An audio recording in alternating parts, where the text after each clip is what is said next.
Pada saat ini, hujan masih deras, dan semua orang memegang payung di tangan.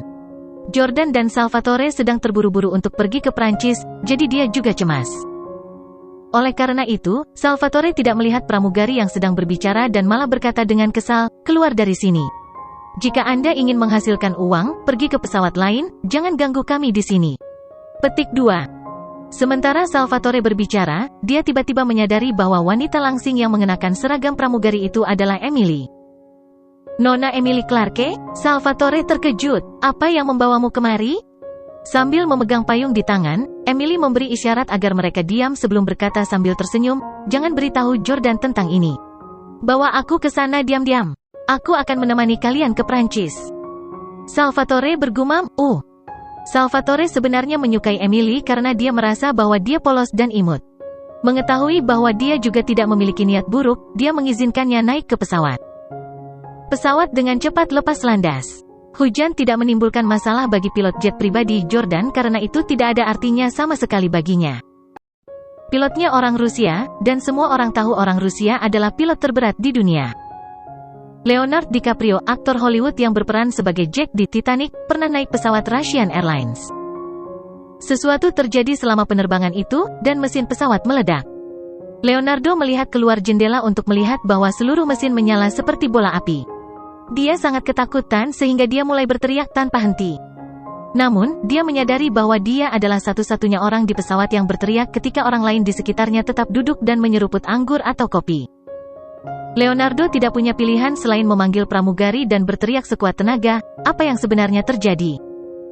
Pramugari berkata, "Jangan khawatir, Pak, kami hanya menghadapi masalah kecil. Salah satu mesin pesawat rusak. Hanya masalah kecil." Selama pendaratan, ban bahkan meledak, namun pramugari dan penumpang semua bertindak seolah-olah tidak ada yang terjadi. Oleh karena itu, kondisi cuaca sama sekali tidak menjadi masalah bagi pilot Jordan.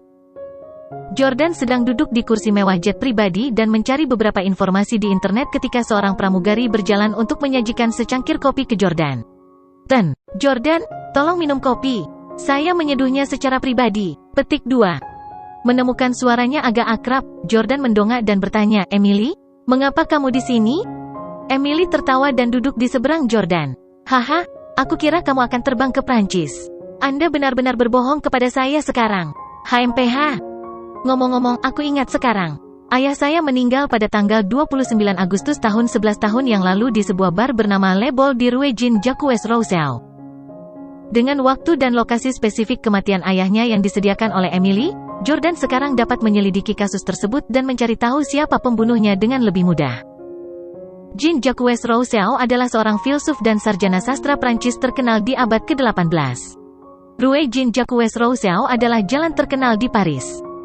11 tahun yang lalu bukanlah waktu yang lama. Saat itu, sudah banyak kamera pengintai di jalanan Paris. Jordan merasa dia harus bisa menemukan beberapa petunjuk dari rekaman kamera pengintai. Jordan menyesap kopi yang dibuat oleh Emily dan merasa rasanya agak enak. Dengan ditemani calon ipar perempuannya, penerbangan itu tidak akan membosankan. Setelah melihat cuaca di luar jendela, Jordan bertanya kepada Victoria, "Apakah Victoria tahu bahwa kamu akan pergi ke Prancis bersamaku?" Emily berkata, "Tentu saja tidak. Dia bahkan tidak akan membiarkanku melihatmu, apalagi pergi ke luar negeri bersamamu." Victoria bereaksi berlebihan. "Dia sudah putus denganmu, jadi kenapa dia tidak membiarkanku menghubungimu juga? Meskipun kamu dan dia tidak berkencan lagi, kamu dan aku masih bisa berteman." 2 hari yang lalu, saya pernah berbicara kembali dengannya dan mengatakan bahwa dia bisa membiarkan saya memiliki Anda karena dia tidak ingin berkencan dengan Anda lagi. Victoria kehilangan kesabaran begitu dia mendengar itu dan dia bahkan mengatakan kepadaku dengan keras bahwa dia tidak akan pernah mengizinkanku berkencan denganmu. Dia bahkan melarangku untuk jatuh cinta padamu. Jordan tertawa dan berkata, "Kakakmu masih mencintaiku. Tentu saja dia tidak akan membiarkanmu berkencan denganku. Jangan terus mengatakan hal-hal yang tidak masuk akal untuk membuatnya kesal." Emily berkata dengan senyum manis, "Aku serius. Jika Victoria benar-benar menikahi Russell, aku mungkin akan benar-benar merayumu." Jordan tampak agak canggung, karena dia tidak tahu apakah Emily bercanda atau tidak. Pada saat ini, Salvatore, yang berada di samping, mengangkat tangannya dan berseru dengan keras, "Nona Clarke, Anda mendapat dukungan saya." Jordan memelototi Salvatore dan mencaci, "Dukung kakiku. Apa hubungannya denganmu?" Di sisi lain, Emily tertawa terbahak-bahak. Jordan berkata, "Emily, jika Anda benar-benar membutuhkan pacar, saya dapat memperkenalkan Anda kepada beberapa pria. Lagi pula, aku adalah calon saudara iparmu, dan itu wajar bagiku untuk mengkhawatirkan pernikahanmu." Mengistirahatkan dagunya di tangannya, Emily berkata dengan senyum cerah, "Benarkah? Pria seperti apa yang akan kau perkenalkan padaku?" Jordan bertanya, "Pria seperti apa yang kamu suka?" Emily memikirkannya sebelum menjawab, "Saya suka keturunan Taipan misterius seperti Anda, bukan karena Anda kaya, tetapi karena saya pikir keluarga Anda sangat menarik dan akan menyenangkan menjadi istri Anda. Mungkin ada beberapa harta atau rahasia, dan sebagainya. Sama seperti bermain game, haha. Perkenalkan salah satunya kepadaku." Jordan tertegun sejenak, tetapi dia menjawab, "Saya punya 2 kakak laki-laki. Apakah kamu ingin menjadi kakak iparku?" Emily tertawa dan duduk di samping Jordan. "Iya, itu bagus sekali. Jika Victoria benar-benar menikahimu di masa depan, dia harus memanggilku kakak iparnya juga. Itu akan sangat menyenangkan. Katakan padaku dengan cepat, apakah saudaramu tampan atau tidak?" Jordan terdiam sesaat, tetapi karena perjalanan mereka masih panjang, dia tidak keberatan bercanda dengannya. Jordan berkata, "Kakak laki-laki tertua saya berusia 30-an dan dia sudah menikah, jadi Anda tidak punya kesempatan lagi." "Bagaimana dengan saudaramu yang lain?" Emily bertanya dengan penuh semangat.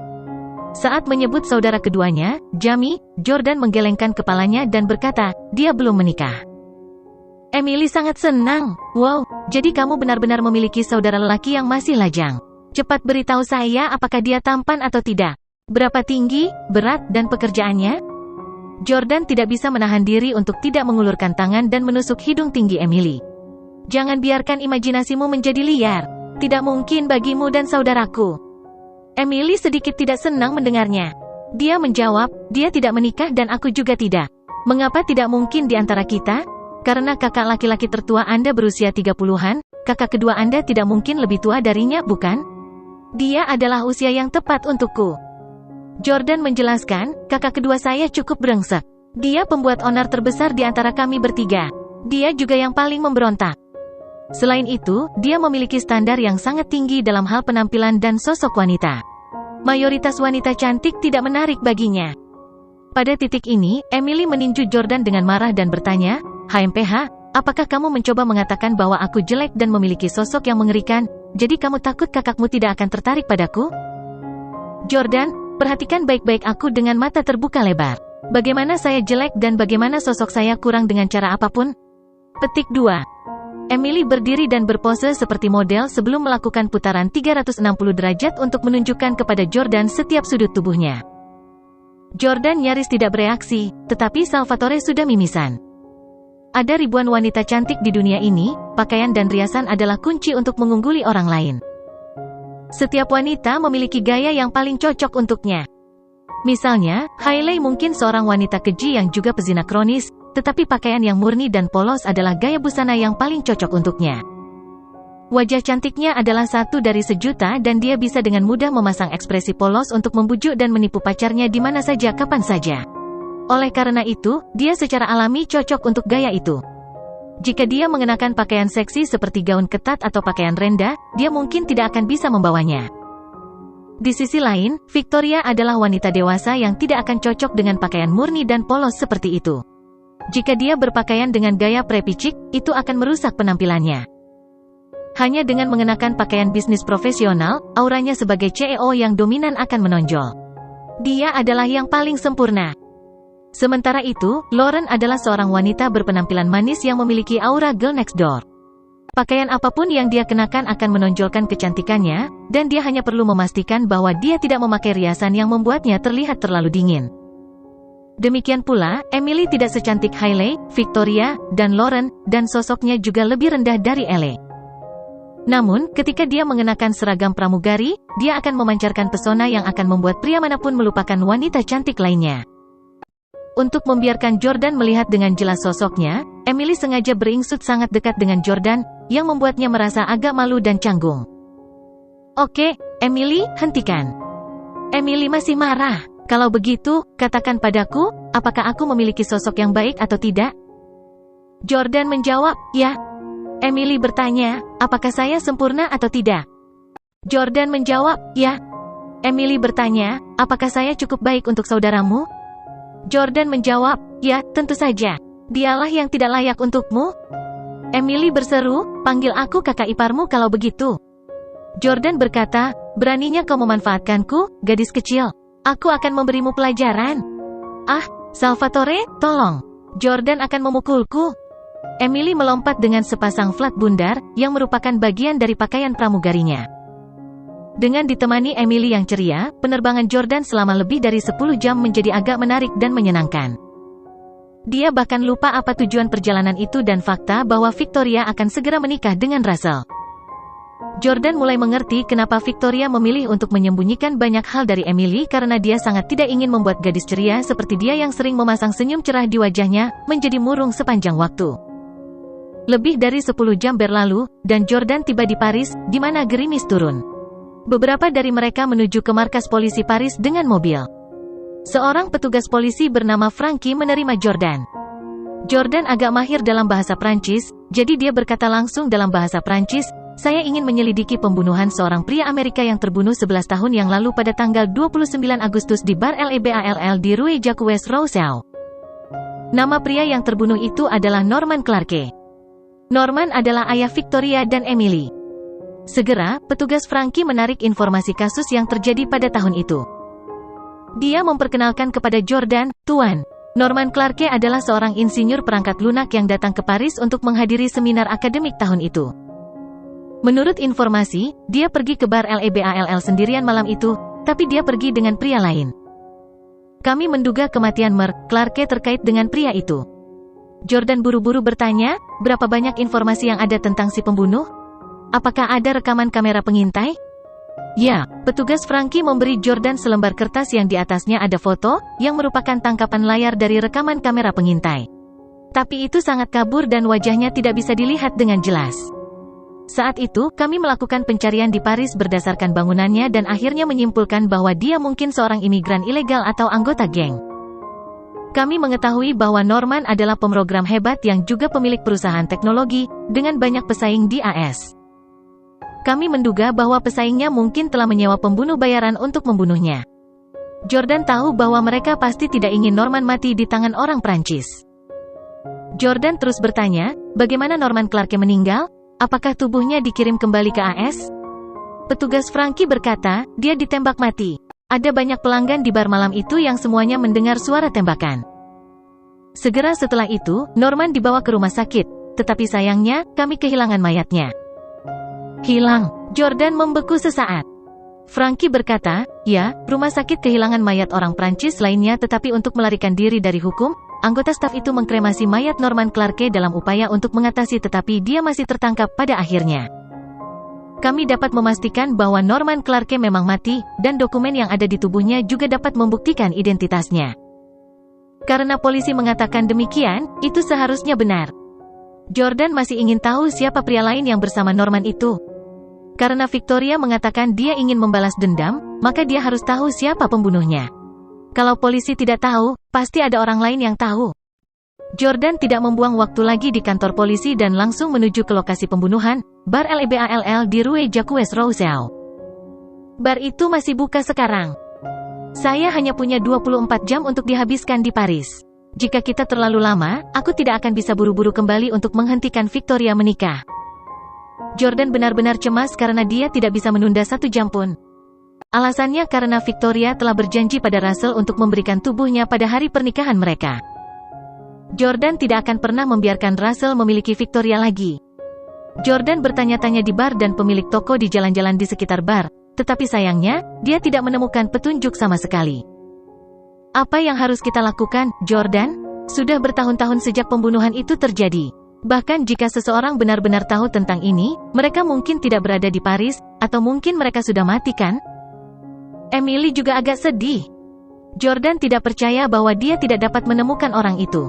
Karena Russell dapat mengetahui siapa pembunuhnya, Jordan percaya bahwa hanya masalah waktu sebelum dia melakukannya juga. Jordan terus melihat jam tangannya. Dia sudah kehabisan waktu dan untuk menemukan pembunuh yang sebenarnya sesegera mungkin, dia memasang pemberitahuan di TV, stasiun radio, dan di internet untuk memberitahu publik bahwa dia akan menawarkan hadiah 5 juta franc untuk menemukan petunjuk. 5 juta franc sama dengan lebih dari 5 juta dolar, yang cukup untuk membuat banyak orang gelisah. Namun, ada banyak yang datang ke Yordania, tetapi kebanyakan dari mereka hanya di sana untuk mendapatkan hadiah tanpa memiliki bukti nyata. Segera, 20 jam berlalu, dan Jordan masih mencari petunjuk. Pablo, yang berada di Houston, menelepon dan berkata, "Tuan Jordan, kamu harus cepat bersiap untuk kembali. Jika Anda tidak meninggalkan negara itu dalam waktu 4 jam, Miss Victoria akan menikahi Russell." Tidak ada banyak waktu tersisa untuk Jordan. Jordan, yang sedang duduk di bar LEBALL, sedang merokok dan merasa agak bermasalah. Pada saat ini, seorang pria kulit putih berusia 50-an berjalan mendekat untuk duduk di samping Jordan dan meminta secangkir brandy. Dia mengukurnya dengan tatapan aneh. "Mengapa kamu juga menyelidiki masalah itu? Apakah pria itu yang meninggal dengan status tinggi di AS?" Kata-kata pria itu langsung menarik perhatian Jordan. Dalam beberapa jam terakhir, ada banyak orang yang datang kepadanya, tetapi sebagian besar kata-kata mereka keluar dari konteks, sehingga mereka bahkan tidak tahu apa yang sebenarnya terjadi di tempat ini 11 tahun yang lalu. Pria kulit putih berusia 50 tahun ini berbeda. Dia bertanya kepada Jordan mengapa dia juga menyelidiki masalah itu. Itu berarti dia tahu apa yang telah diselidiki Russell dan Victoria sebelumnya. Orang ini mungkin orang yang memberi Russell berita? Jordan segera tersadar. Dia akhirnya bisa bergegas kembali untuk menghentikan Victoria menikah. Jordan berkata dengan hormat, "Tuan, apakah Anda tahu sesuatu? Jika Anda dapat memberi saya beberapa petunjuk yang berguna, saya akan memberi Anda bonus 5 juta franc. Aku tidak akan menarik kembali kata-kataku." Pria kulit putih itu tersenyum dan menggoyangkan jam tangan Van Cleef dan Arpels yang dikenakannya di tangan kanannya, seolah memamerkan kekayaannya dan menunjukkan bahwa dia juga kaya. Sambil memegang segelas anggur, dia menyesapnya dan menceritakan, "Pada tanggal 29 Agustus tahun 11 tahun yang lalu, saya datang ke bar ini untuk minum dan saya ingat betul bahwa itu adalah hari ini karena itu adalah hari ulang tahun saya.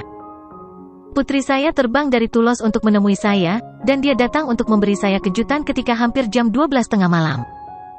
Dia menelepon saya dan bertanya apa yang saya lakukan. Ketika saya mengatakan kepadanya bahwa saya sedang minum di bar LEBALL, dia menyuruh saya untuk memeriksa pintu masuknya. Saya melihatnya segera setelah saya keluar dan saya ingin memeluknya karena saya sangat senang melihatnya. Tetapi dia dengan senang hati memotret saya dengan kamera Sony yang baru saja dia beli. Kegembiraan yang saya rasakan ketika saya melihat putri saya tertangkap di foto dan saya sedikit mabuk saat itu. Dengan tangan terbuka lebar, aku berjalan ke arahnya. Wow, itu adalah momen yang tak terlupakan, dan saya tidak akan pernah melupakan ekspresi yang saya miliki ketika saya melihatnya. Saya telah menyimpan foto yang dia ambil karena segera setelah hari itu, dia mengalami kecelakaan mobil dan sejak itu, dia tidak pernah bisa memotret saya lagi. Setelah mengucapkan kata-kata itu, pria itu mengambil seteguk anggur lagi. Jordan mendengarkan dengan tenang dan kemudian berkata, "Saya sangat menyesal telah menyebutkan masa lalu Anda yang tidak bahagia. Saya bersedia menghabiskan 5 juta franc untuk foto itu." Ekspresi terkejut muncul di wajah pria kulit putih itu dan dia bertanya, "Untuk apa kamu membeli foto itu?" Jordan berkata, "Jika saya tidak salah, Anda bukan satu-satunya yang difoto dalam gambar itu. Orang yang aku cari ada di dalamnya juga." Pria itu tersenyum dan mengangguk. "Kamu memang anak yang pintar." 10 tahun yang lalu, seorang pria Amerika juga menanyakan hal ini. "Saya membuat salinan foto ini 10 tahun yang lalu dan mengirimkannya kepada orang itu." "Mengapa? Apakah pembunuhnya belum ditemukan?" "Tampaknya pembunuhnya benar-benar misterius." Petik 2. Pria yang menerima foto dari pria 10 tahun yang lalu seharusnya Russell. Russell memiliki foto si pembunuh 10 tahun yang lalu, dan Victoria seharusnya juga mengetahuinya. Mengapa mereka membalas dendam baru-baru ini? Petik 2. Mungkinkah identitas pembunuh itu sangat misterius sehingga Russell tidak dapat mengetahui siapa dia setelah 10 tahun penyelidikan? Aku tidak menyangka orang misterius seperti itu ada di dunia ini, selain Stellus. Dunia ini benar-benar penuh dengan ahli tersembunyi. Petik 2. Jordan sudah menduga bahwa Russell pasti baru mengetahui identitas si pembunuh baru-baru ini dan kemudian memberitahu Victoria tentang hal itu. Jordan tidak punya waktu untuk menunggu. Jika dia tidak mengetahui kebenaran tentang situasinya, dia tidak akan bisa bertemu Victoria tepat waktu. Jordan berkata, "Bisakah Anda mengirimi saya salinan foto itu juga?" Namun, pria itu menggelengkan kepalanya dan berkata, "Saya mulai tertarik pada orang mati itu. Anda harus memberitahu saya siapa Anda, siapa orang mati itu, dan mengapa Anda menghabiskan 5 juta franc untuk menyelidiki masalah ini?" Jordan menepi Emily, yang sudah bingung mendengarkan percakapan mereka dalam bahasa Prancis, yang tidak bisa dia mengerti. "Ini adalah putri dari pria yang meninggal. Kami adalah anggota keluarganya dan kami hanya ingin mencari tahu kebenarannya sehingga kami bisa membalaskan dendam ayahnya." Pria itu berseru kaget, "Dia adalah putri pria itu?" Melihat pria kulit putih itu tidak terlalu yakin, Jordan berkata kepada Emily, "Apakah kamu punya foto dirimu dan ayahmu?" Emily mengangguk. Meskipun orang tua Emily telah meninggal bertahun-tahun yang lalu dan dia telah mengubah ponselnya berkali-kali, dia memastikan untuk menyimpan foto dirinya dengan orang tuanya di setiap ponselnya. "Cepat, temukan fotonya dan tunjukkan pada pria ini." Jordan mendesak dengan penuh semangat. "Apa terburu-buru?" Emily mengklik album pribadinya, yang berisi foto. Namun, ada banyak foto kakinya yang panjang. Emily sangat malu. Dia memiliki hobi memotret kakinya setiap kali dia bosan, tetapi dia tidak akan pernah berani menunjukkannya kepada siapapun, jadi dia menyimpannya di album pribadi. Jordan juga buru-buru mengalihkan pandangannya dari ponselnya, tidak berani terus mencari. Dia berpikir, ada apa dengan gadis-gadis cantik ini saat ini? Ponsel mereka penuh dengan selfie mereka dan bahkan album pribadi mereka berisi begitu banyak foto yang akan membuat kebanyakan pria kehilangan ketenangan mereka. Aku menemukannya. Ini dia." Tersipu malu, Emily menyerahkan telepon ke Jordan tanpa lupa untuk mengingatkannya. "Jangan geser ke kiri atau ke kanan. Foto berikutnya adalah foto pribadi saya." Jordan benar-benar cemas. Dia dengan panik meraihnya dan mengulurkan tangannya untuk berkata, "Jangan khawatir, aku tidak akan." Sebelum selesai, Jordan secara tidak sengaja menggeseknya dan kebetulan menggesek ke foto berikutnya, yaitu salah satu Emily cemberut dan melakukan tanda perdamaian di kamar mandi. Jordan, brengsek, dan Anda bilang Anda tidak akan menggesek. Apakah kamu melakukannya dengan sengaja?" Petik 2. Emily menjadi malu dan terus memukul Jordan. "Jordan tidak berdaya. Aku tidak melakukannya dengan sengaja. Bagaimana saya bisa bersemangat untuk melihat foto-foto tidak masuk akal ini sekarang?" Emily menjadi marah dan terus berkata, "Apa maksudmu tidak masuk akal? Jelaskan diri Anda dengan jelas. Bagaimana fotoku berantakan?" Jordan mengangkat tangannya untuk memblokir serangan Emily dan berkata, "Kamu mengambil foto dirimu sendiri ketika kamu berada di kamar mandi. Bukankah itu tidak masuk akal?" Emily sangat marah dan malu. Aku tidak sedang menggunakan kamar mandi saat itu. Aku baru saja beristirahat." Jordan meraih Emily dan berkata, Oke, hentikan. Aku tidak akan menyentuh ponselmu lagi. Biarkan pria ini melihat fotomu dan ayahmu." HMPH. Emily sangat marah. Jika bukan karena mereka akan menemukan pembunuhan ayahnya hari ini, dia akan bertengkar dengan Jordan. Dia bahkan mengolok-oloknya setelah melihat foto pribadinya. Emily menggesek foto dirinya dan ayahnya lagi sebelum menunjukkannya kepada pria itu. Pria itu berseru kaget dan langsung mengenali Norman di foto itu. "Ya, itu orangnya." Namun, itu adalah foto dari 11 tahun yang lalu, dan saat itu, Emily masih dalam usia muda. Emily khawatir pria itu akan mengira gadis kecil di foto itu bukan dirinya. Emily bertanya kepada Jordan, apakah dia akan berpikir bahwa gadis di foto itu bukan aku? Jordan buru-buru menjelaskan kepada pria itu, gadis kecil di foto itu benar-benar wanita di depanmu ini. Tidak perlu bagi kami untuk berbohong kepada Anda. Petik 2. Pria kulit putih itu membandingkan gadis di foto itu dengan Emily dan mengangguk. "Kamu bisa tahu dari sorot matanya bahwa dia memang putri pria itu." Jordan sangat senang. "Karena kamu sudah mengenali identitas kami, bisakah kamu menjual foto itu kepada kami?" Pria kulit putih itu menggelengkan kepalanya dan berkata, "Tidak, saya tidak akan menjualnya kepada Anda. Saya akan memberikannya kepada Anda secara gratis." Petik 2. Saat dia mengatakan itu, pria kulit putih itu mengeluarkan sebuah amplop dari sakunya dan menyerahkannya kepada Jordan. Dia berkata, "Saya harap Anda segera menemukan pembunuhnya." Setelah mengatakan itu, pria itu pergi. "Terima kasih."